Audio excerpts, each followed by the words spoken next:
Hello, everyone, and welcome to the New Hampshire Food Alliance October webinar. We're glad to welcome back many of you and are happy to see we've got new people joining us today as well. I'm Erin Hale, a research and network coordinator with the New Hampshire Food Alliance. And as many of you know, the Alliance is a statewide network that connects people, ideas, and resources across the food system in New Hampshire. We work with partners across the state on shared goals and strategies designed to build a food system that works for all: people, communities, businesses, and the environment. Right now, our focus is on strengthening and supporting farm, fish, and food enterprises while expanding access to local food and protecting our land and water resources through our Viability Initiative. You can check out our website, newhampshirefoodalliance.com, to learn more about what we do and the exciting projects our action teams are working on right now. We are so happy to welcome Stacey Firstlove, the Program Coordinator for New Hampshire Farm to School, and Beth Tenner, Principal of the New Directions Collaborative, as our presenters today. The New Hampshire Food Alliance works very closely with New Hampshire Farm to School. In fact, we're both coordinated and housed by the Sustainability Institute at UNH, so we literally work closely as in the same office. We've been championing the direction that Farm to School has taken over the past few years because they've really been on the forefront of building connections and relationships in community food systems. And while the New Hampshire Food Alliance is doing our best to try to connect the work happening across the state, we want to make sure we're highlighting the ways in which other groups like Farm to School are really working to strengthen the networks and leaders and engaging participation at the community scale. So for those of you from New Hampshire and across the U.S., it's great to have you here today to learn about how Stacey, Beth, and all of their partners with Farm to School are transforming food systems by expanding the role of Farm to School in New Hampshire communities. Welcome. Thanks, Erin. Hi, everybody. This is Stacey Firstlove, the Program Coordinator for New Hampshire Farm to School. And as Erin said, I'm housed here at the Sustainability Institute at the University of New Hampshire. The New Hampshire Farm to School program has been here since 2003, and I've been coordinating the program since 2009. So coming up on a 10-year anniversary for anybody who wants to get me a card. So I just wanted to start that October is National Farm to School Month, and we have about a week left, so there's still time to get in your Farm to School Month activities to celebrate. And if you also go to the National Farm to School website, you can input your activities and be enrolled in a chance to win some prizes. So go there and check it out.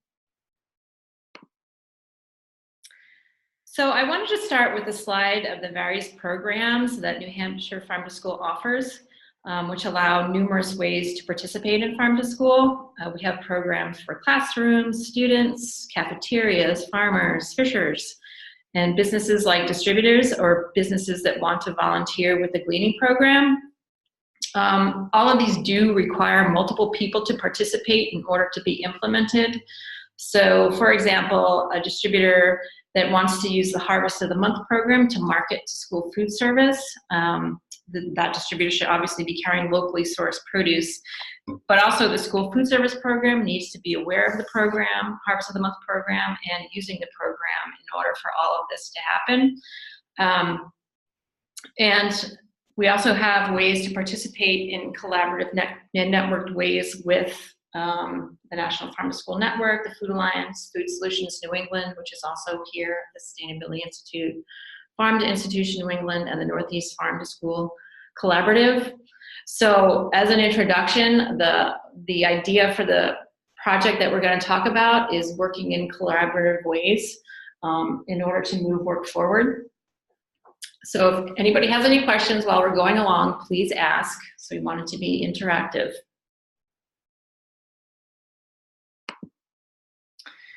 So Farm to School 2.0, Beacon Communities. So the Beacon Community Project was developed in 2015 after some strategic planning about the New Hampshire Farm to School program that happened in 2014 2014 on how New Hampshire Farm to School could be more innovative. The Sustainability Institute and Farm to School brought state-level partners to the table in 2015 to discuss collaborating on a project using a collective impact approach to Farm to School. The result of those meetings was the 3-year Beacon Community Project. So the project entails working in 3 New Hampshire communities that were selected through a process of our collective knowledge about people and initiatives in those communities. We first generated a long list of potential communities that we thought would be interested in participating. We then discussed at length each community in order to shorten that list, ending up with 8 potential communities across the state. At that point, the state-level partners agreed to interview key stakeholders in each community to see if they would be interested in participating in the project, and also to get some information about what was going on in their communities and if some of the work aligned with Farm to School. So we took all of that information and we put it into a rubric to determine the current level of engagement about local and healthy foods by the schools and hospitals, as well as other support organizations like public health networks. But we also had other criteria that influenced the selection of the final 3 communities. We wanted both urban and rural, as well as geographic differences. All of this information was presented to our state-level partners, where we discussed each potential community at length. Several of the communities on our list were advanced in their farm to school and food work and didn't really need the kind of support that we were offering. Other communities didn't have enough community-based support. So finally, we were able to come up with 3 communities that we deemed would be interested and would benefit the most from this project. So we chose Colebrook, which is a small rural northern community, Nashua, a city of 87,000 in southern New Hampshire, and Somersworth is a small low-income suburban city. So the next step was to inform them that they had been selected and to make sure that they still wanted to participate. And of course, they all said yes.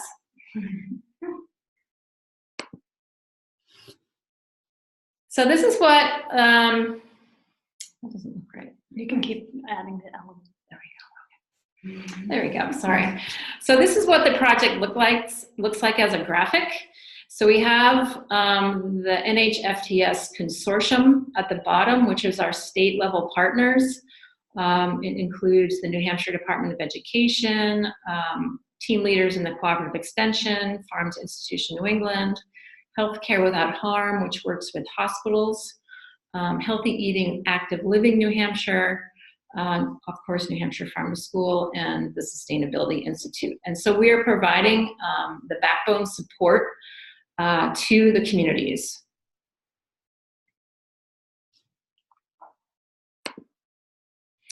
And this is what the Beacon Community Initiative looks like, where we have the backbone support, where it's with our Farm to School toolbox of all of the programs that I talked about at the beginning. We have process and facilitation support, training and peer learning. We've done a couple of professional development things with each community. We have funding, other resources that our state level partners bring. And so we all work together to develop the local farm to school networks in each community, which consisted of people in the school district, nutrition education folks, people in the hospitals, extension, public health networks, businesses, restaurants, distributors, farmers. So we got them together for a series of meetings in hopes that we could, all of these people that are working on food access, nutrition education, farm to school, to align their strategies and work better together across their communities.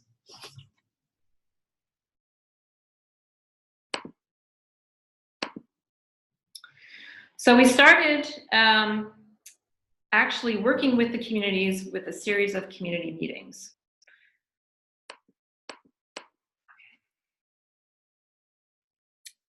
We worked with a small team of leaders or champions in each community in the beginning. They were instrumental in identifying who else should be involved, as well as providing logistical support as we launched the first phase of the initiative. We held 3 to 4 meetings in each community over a 6-month period during the first year of the initiative. The meetings help to build the local networks, identify community assets, develop large goals, as well as identify what projects were underway already in the communities. We wanted to support the communities in whatever projects they wanted to do or directions that they wanted to go. We didn't come in with something that was really scripted about what they had to do, but we really wanted to support them with what they were doing already or ideas they had about what they wanted to do. We also had funding for each community, which really helped. So we were able to support not only with our time and resources, but we're able to give them funds to support the work at the local level. So with that funding, each community ultimately decided to use the bulk of the funds to hire a local farm-to-school coordinator, as well as provide some funding to support material purchases for projects like garden beds and things like that. So the coordinators in each community have been in place since the end of 2016, and 2 of the communities in the early spring of 2017 for the other community of Colebrook. So the coordinators serve as my main point of contact in each community, and we are in touch pretty much on a weekly basis since they've started.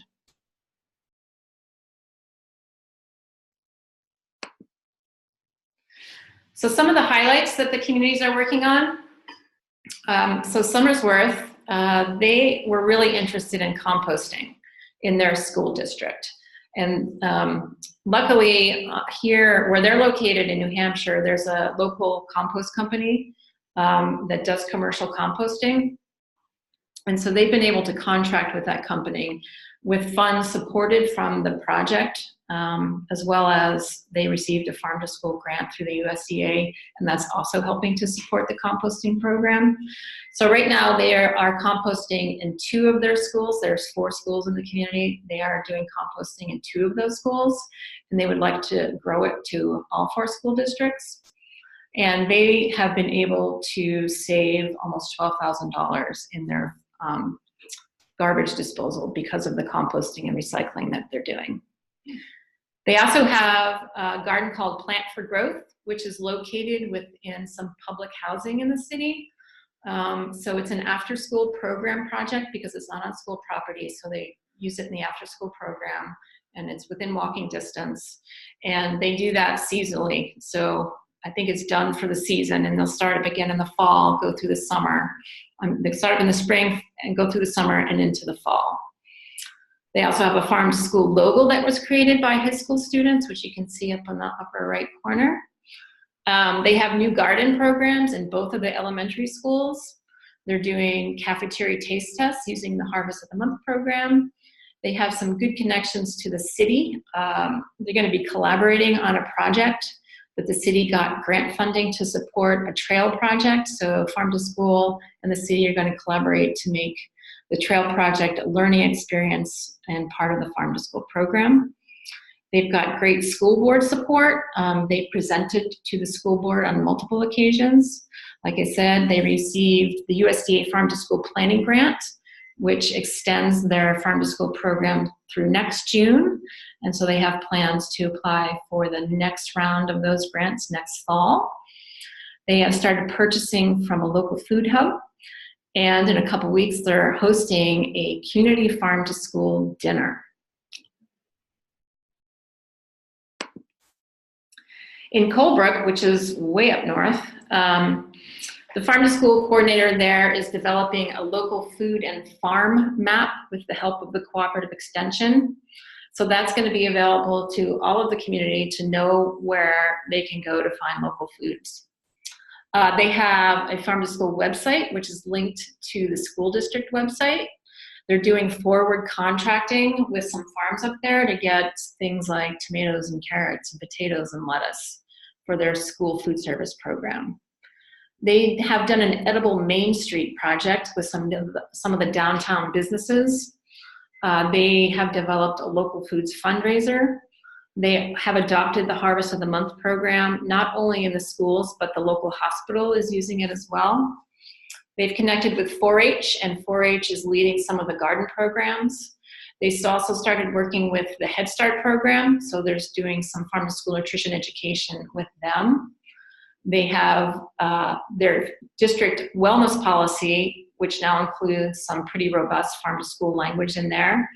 They connected to the summer reading program at the library, not this past summer, but the summer before. So the book list included some farm to school type books, and they also did a pallet garden in front of the library that summer. They've also received further funding through a charitable foundation with plans to apply for more funding to support farm to school through next year. In Nashua, it's a diverse city of 87,000. It's a refugee relocation city. So there's quite a cultural diversity in the community. And they have, I believe, 16 or 17 schools in the district. We are not able to get to every school, but we have done our best to reach as many of the schools that are interested in doing farm to school as we have the capacity to do. So there are new garden or greenhouse programs at 4 schools. We have done some culinary training for the school's food service program to teach them about the different cultures that are in the school district. We have developed some farm to school programming in their after school program. They have 21st century funded after school program in 5 of their elementary schools, and we're doing after school programming there. There has been some local food purchasing by school food service in the past. Currently, they are missing their school food service director, so that is sort of on hold until they hire that position again. They've established the Nashua Food Council, which I'll talk about a little bit more in the next slide, which is the first food council in New Hampshire. They have 1 remaining farm in Nashua city limits, Sullivan Farm, which is being put into conservation. And 2 of our network partners in Nashua are utilizing part of the farm for some of the programs that they do. We have had 2 professional development days for teachers around farm to school and connecting farm to school to the classroom. We have another day coming up in early November, full day of programming for teachers. And Nashua has also received some further funding for their farm to school efforts. They have the city has a community grants program that the farm to school team was able to apply for, which has helped support them more this year, and they have plans to reapply next year. So this is the Nashua Food Council, and it came out of the farm to school work that we were doing there. One of the goals that we did in Nashua was to convene all of the food access organizations, so all of the food pantries and soup kitchens, and anybody working with the low-income community around food access. So it came out of the need for all of these organizations to work better together. So the Nashua Food Council probably has been around for about a year now, so they're pretty young and still sort of learning about what it is that they want to do together. But I think it's a pretty exciting outcome that has happened because of farm to school in Nashua.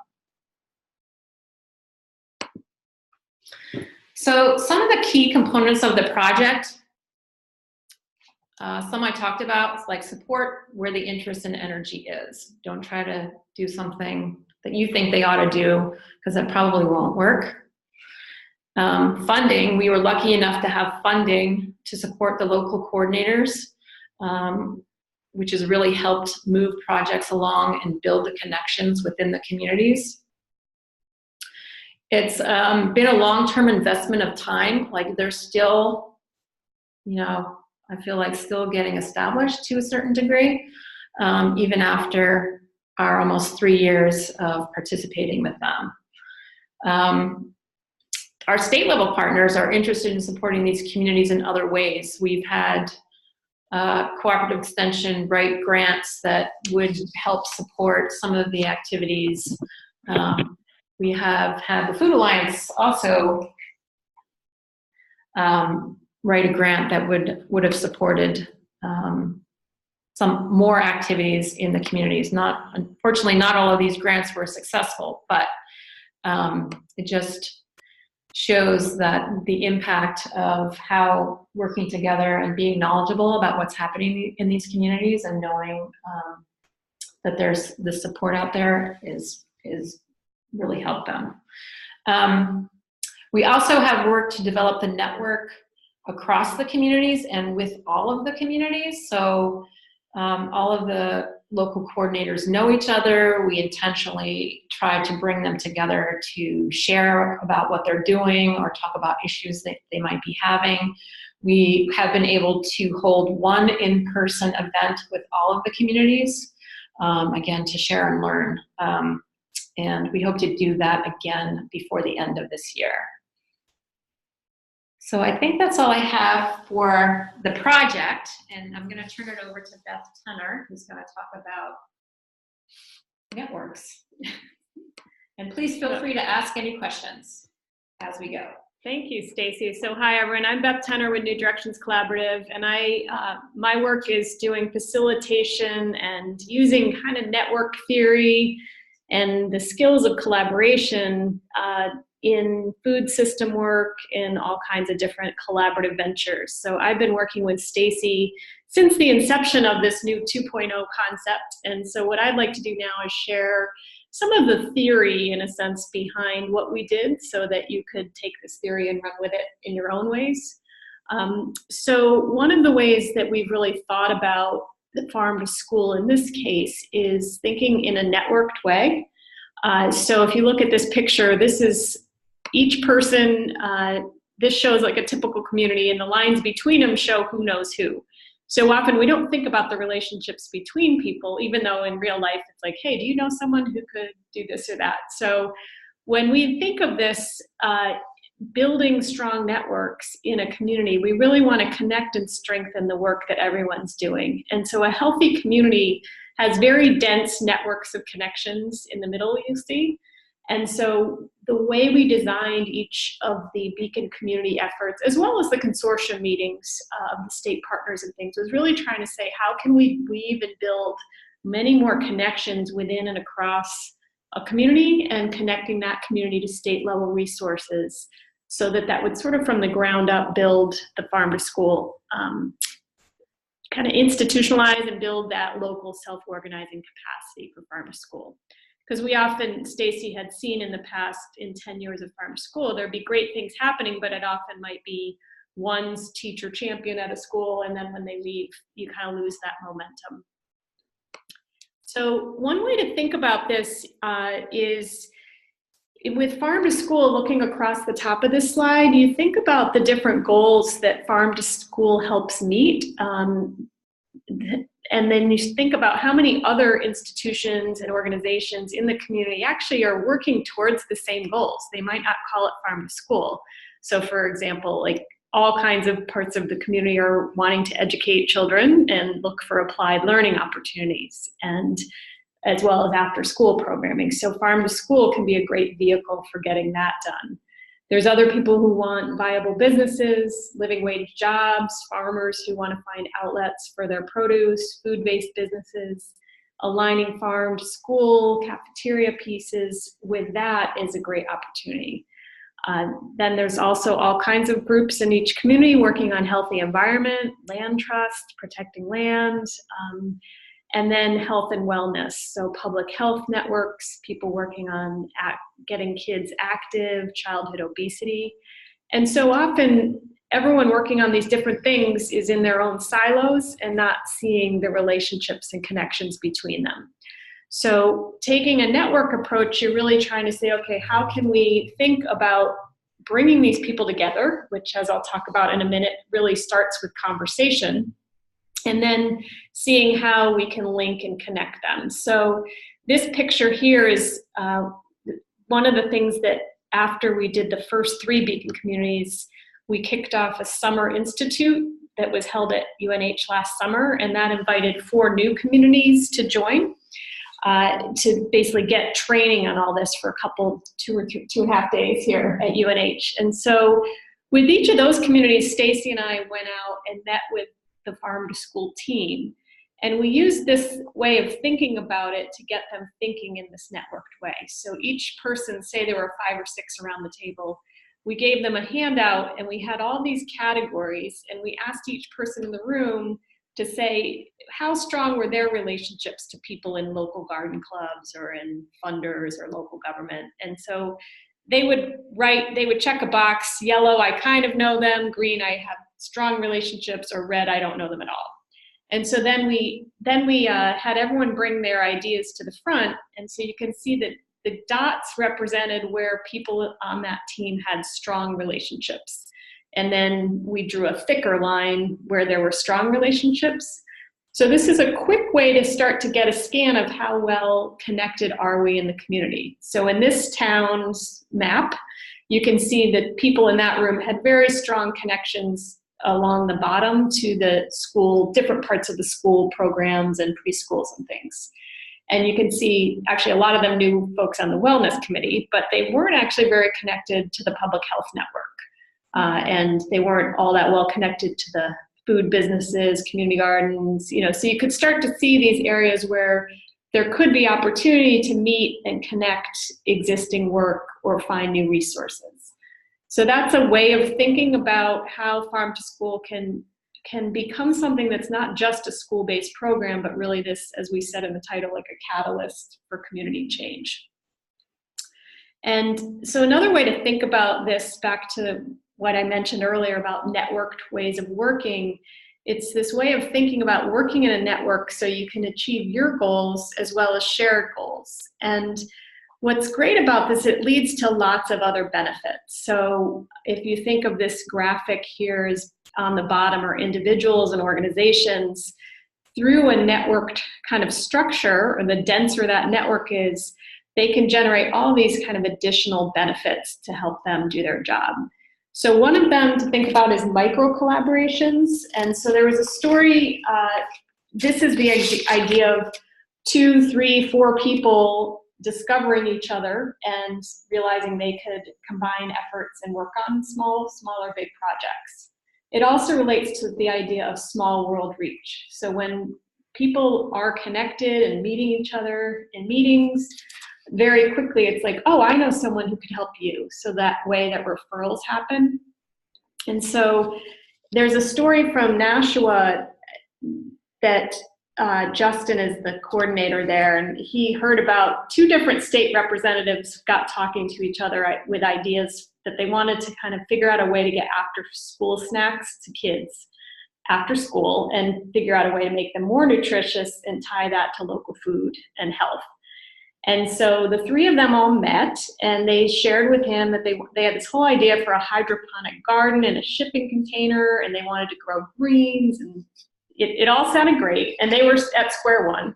And so Justin said, wait a minute, there's actually already resources in town that you guys should talk to. So there's a local farm that's producing greens, and you could talk to them, and they'd probably be happy to grow greens or find new markets for their greens. And just the week before, Justin had met with a church that had an incubator kitchen, and they had just made it into a commercial kitchen. So they were trying to find businesses who would use it. So it was like, wow, you could just have a conversation with them instead of getting this whole shipping container piece and, talk to the church. And they were eager to make it part of their mission work to get nonprofits using it. So Justin made that connection, and then he also knew that the after-school programs were already developing healthy food campaigns. So he was able to make that connection where they could see this as a new vehicle for nutritious snacks, as well as connecting them to some resources for grassroots funding. So here, instead of, if you imagine the 2 state reps sitting there on the bottom, just isolated, having to invent this whole project themselves, very quickly you can see how all these aspects, at the other example there, talent, skills, resources that exist in the community could be woven together. And so to me, that's a lot of the benefit of taking this network approach, and the value of having a local coordinator who can be well connected to everything that's happening. And it allows you to get new ideas, align your work, over time build a greater collective voice. So as more people could show up at a school board saying this is important, And then just generally those stronger relationships and trust really builds a vibrant local community that really benefits everyone. Okay, let's see. So one of the ways that we wanted to share, how did this actually happen? The way we work is the work. And so with the meetings that Stacey mentioned we did in each community, they were very intentionally designed so that we tried to build those relationships I mentioned. So getting lots of interrelationships and conversations going with people who might not always work together. And so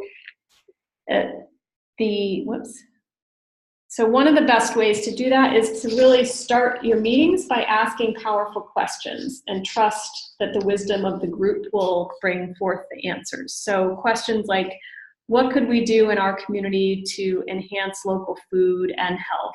And then having people talk in small groups where they're meeting different people, and then having those questions and ideas all get surfaced, and then mixing the groups. So meetings designed like that where you can get a lot of people in small groups talking. And then also very important to really engage those who are living and working with the challenges you aim to address. So you're taking this idea of nothing about us without us.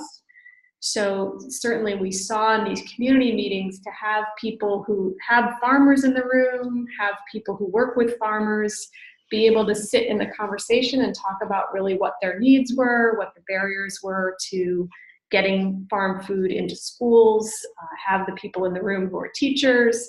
It really gives a sense of what it will take and allows others to really hear what's needed and spark the creativity.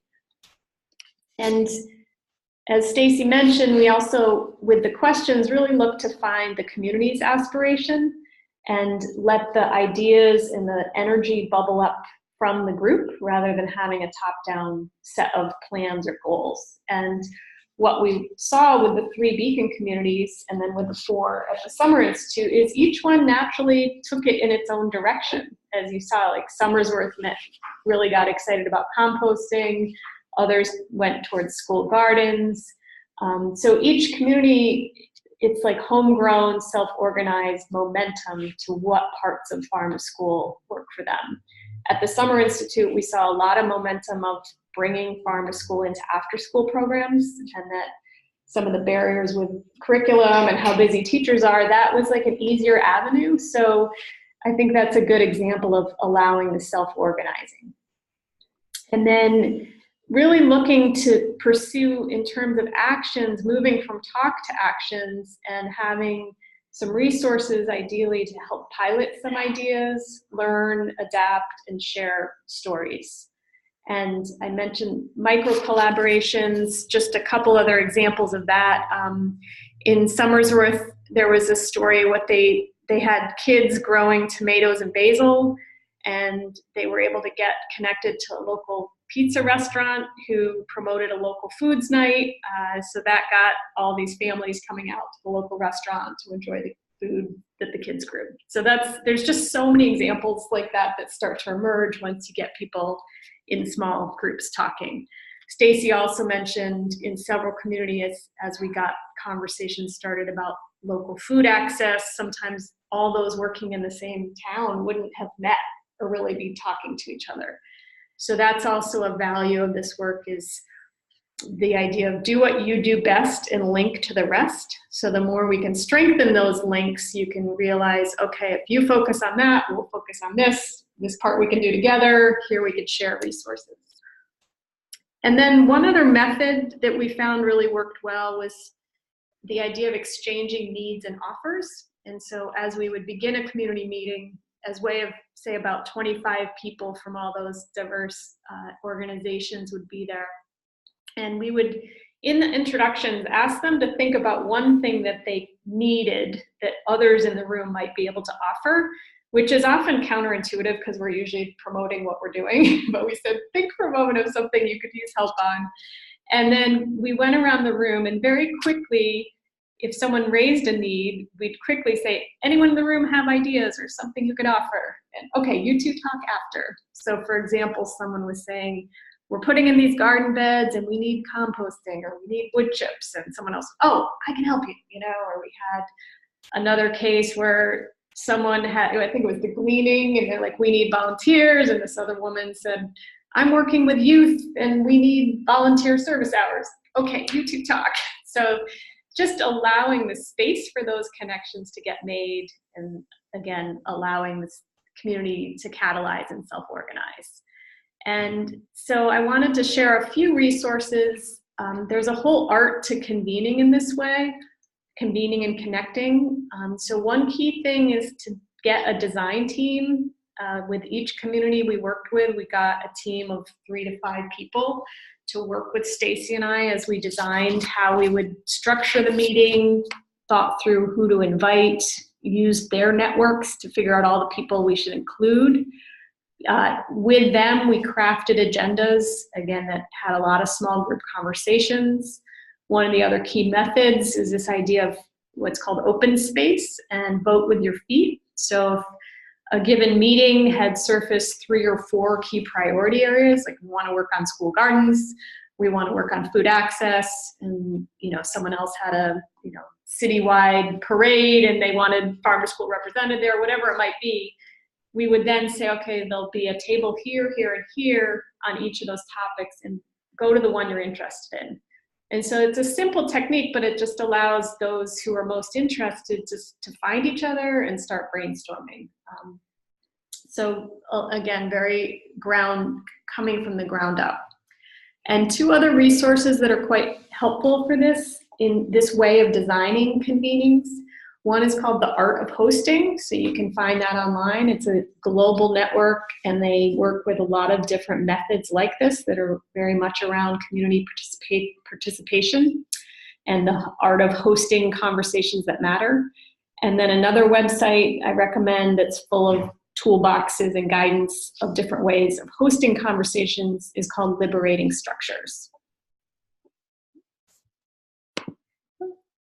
And finishing with the idea, the image here I think is a good one as a sort of metaphor for what we're talking about, which is really that idea of you invest in the soil. So we're investing in the soil of our communities, and over time allowing a lot of things to grow. And so I can envision, as we've seen in each Beacon community now that they have coordinators, the program is kind of getting roots, and they're off finding their own funding. So you can imagine over time, the farm to school, the level of support from the central program can fade and things can grow more robustly there. And I also want to highlight this Peter Block quote from this wonderful book called Community, The Structure of Belonging, which is the idea that the social fabric of a community is created one room at a time, starting with this one. So the methods that I just mentioned, the way you structure the conversations and give people the space to meet each other and share their ideas and be heard and connect and cross-pollinate is what starts to reweave the social health of our communities. And on this slide, also refer you to the Farm to School website on the left, and then my website on the right. And on there's a lot of resources and blogs about these kind of tools and ways of working in networked ways. So with that, I think we are done.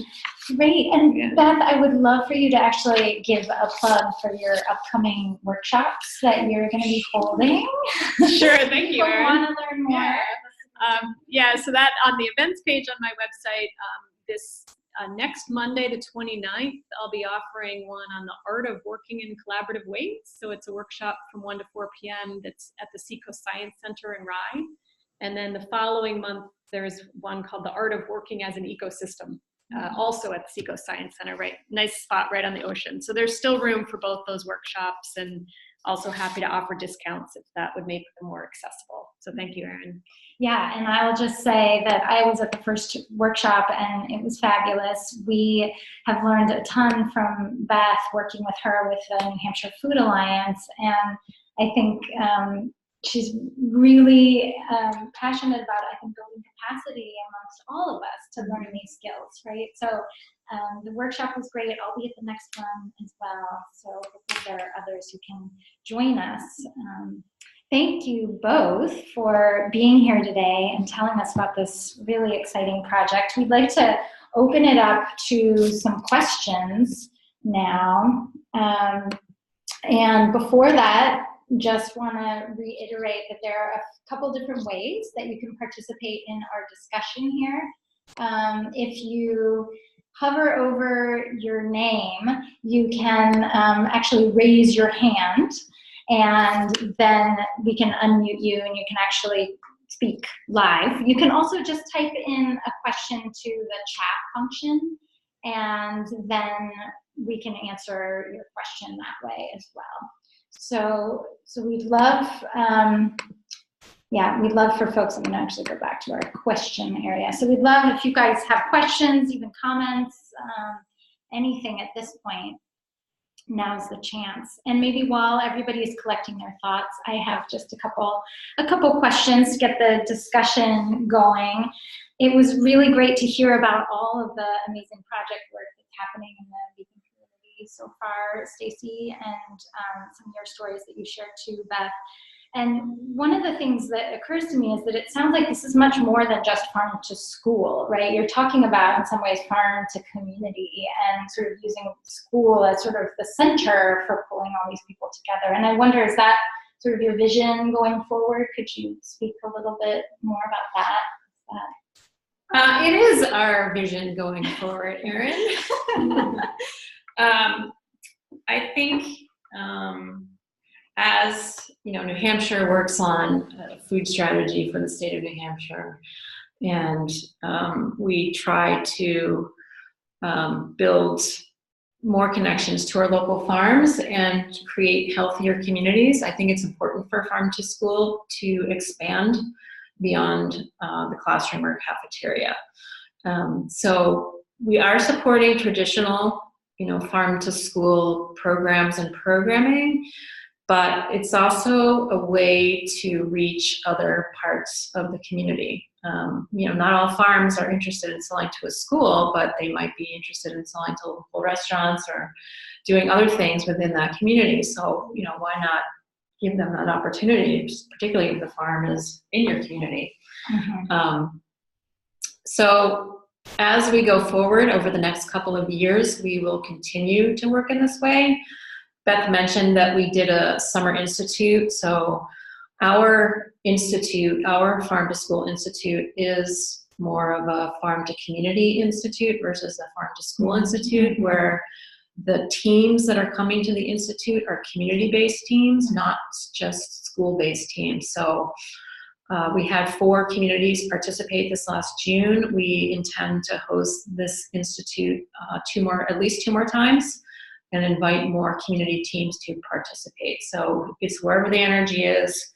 There's a lot of people working around food access, nutrition education in these communities, and I think it would serve the schools and communities well if they could come to the institute and collaborate more and work on plans for their community.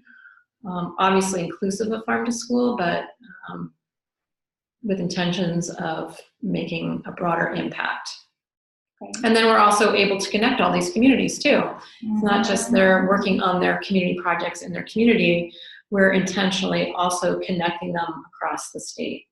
Right, which is great. And who are your newest communities that are coming on board? So I'm not sure everybody who's on this call where you're all from, but we have 4 communities who just participated.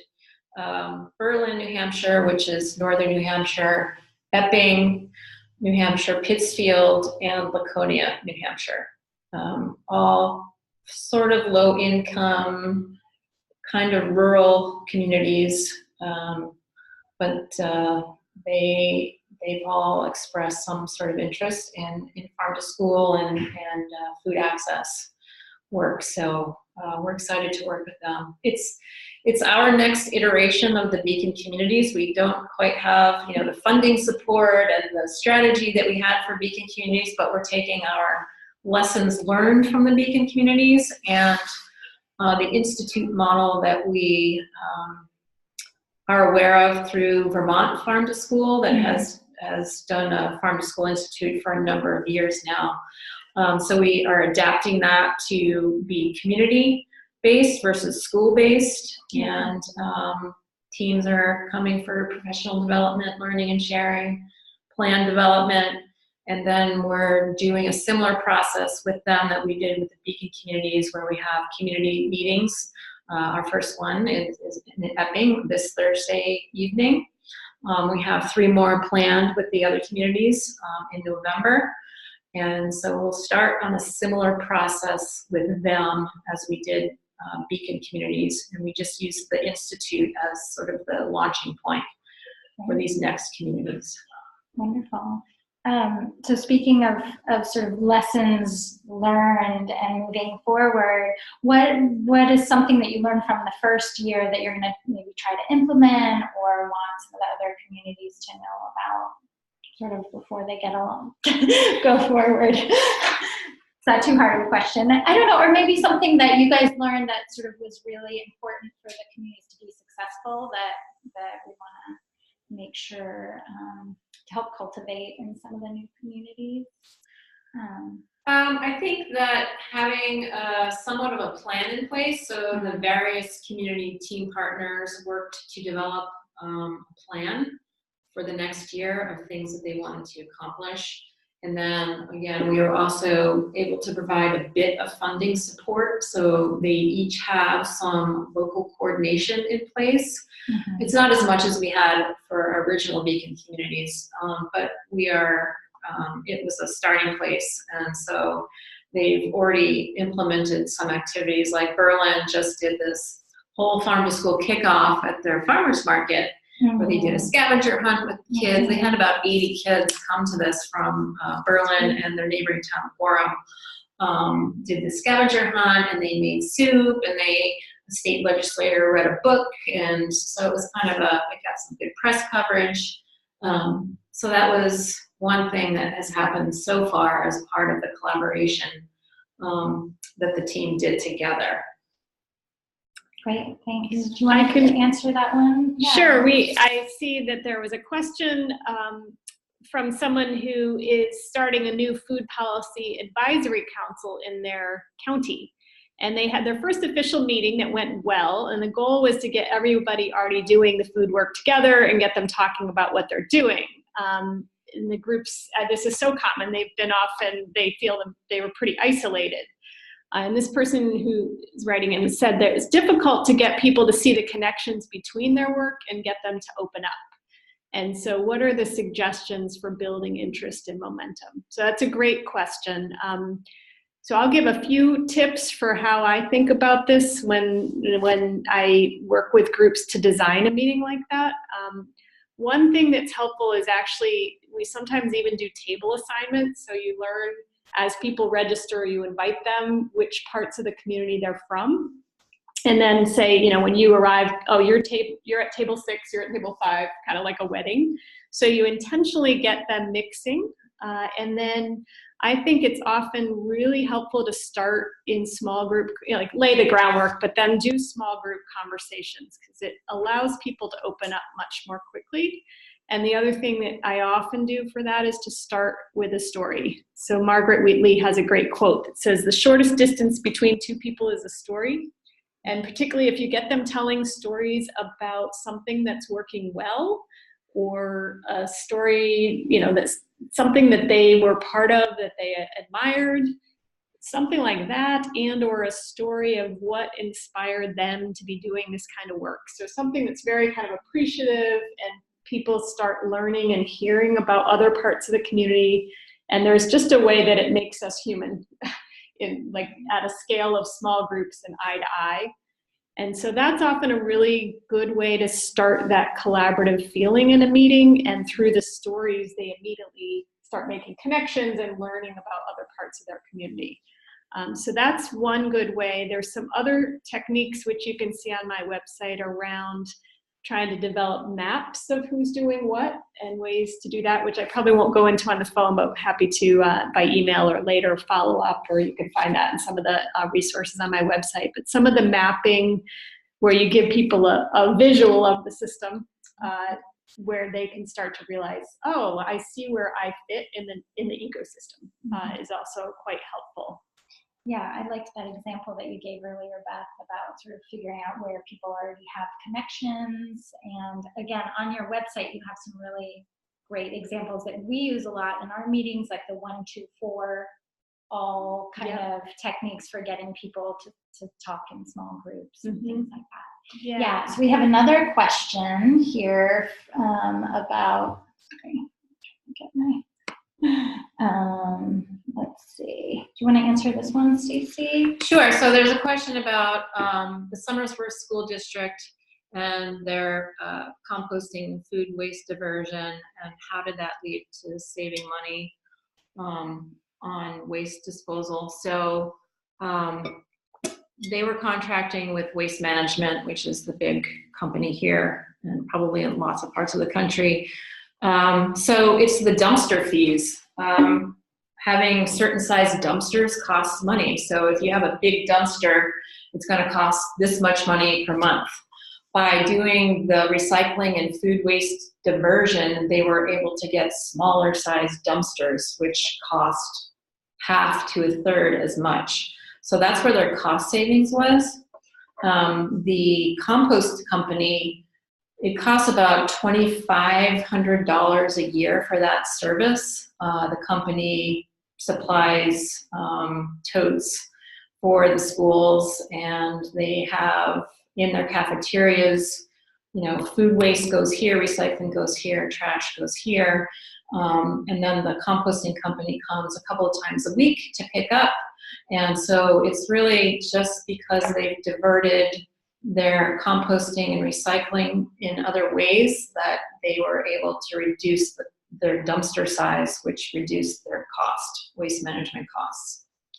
I'd also just like to add in, as I recall that story, because working in Somersworth, it was quite inspiring to see how the teachers, to a certain extent with their volunteer time, were so passionate about this. And they had the kids at the school help do a small solid waste audit. And then I think all the kids in the cafeteria were helping weigh the waste and weigh how much got diverted and track it. And so it was a really great community building educational experience at the school, and that the students really were part of the whole process, which I think was a great learning opportunity. Yeah, and I will also say, it reminds me of another connection. So in Somersworth, the summer recreation program now wants to do composting during their program. So there's less waste going in the composting buckets over the summer. But the rec department now uses the school's composting totes. So they bring their compostables and put them in the school totes. So that's another, community connection. So they're saving, more costs by doing that as well. So the company in the Seacoast is called Mr. Fox Composting. Unfortunately, it's the only commercial composting company we have in the state right now. So it makes it difficult for other schools or communities that want to do composting without having sort of that infrastructure support. And are they using the compost? Yeah, and that's right. In return, the schools get some finished compost that they then use in their garden programs. Right.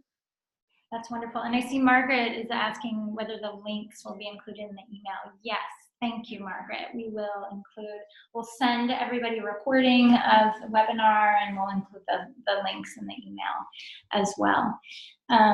So we'd like to have, if there are no other questions, I don't see any here on chat, we'd like to open it up to anybody in the network or outside the network. If you'd like to share with us, if you've got upcoming events, other resources or ideas, please feel free to do so.